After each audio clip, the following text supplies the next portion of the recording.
So, our first Healthy People 2030 goal is to attain healthy, thriving lives and well being while being free of preventable diseases, disability, injury, and premature deaths. And this just encompasses all of the proposals and recommendations we have made throughout our presentation. Things such as increasing community screenings, increasing access to healthcare, improving preventative care methods, and increasing access to healthy and affordable, nutritious foods. One way this community is actively working on this goal is that they have implemented an SRTS program in their elementary schools. And this stands for Safety Routes to School.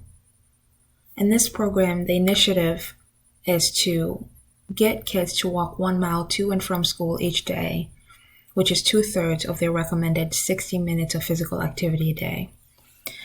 And data shows that children who walk to school have higher levels of physical activity throughout the day.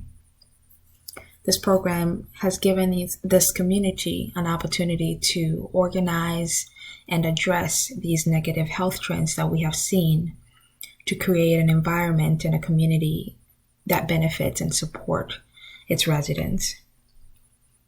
Increasing pedestrian and bike traffic has improved air quality, it facilitates community interaction and community economic development.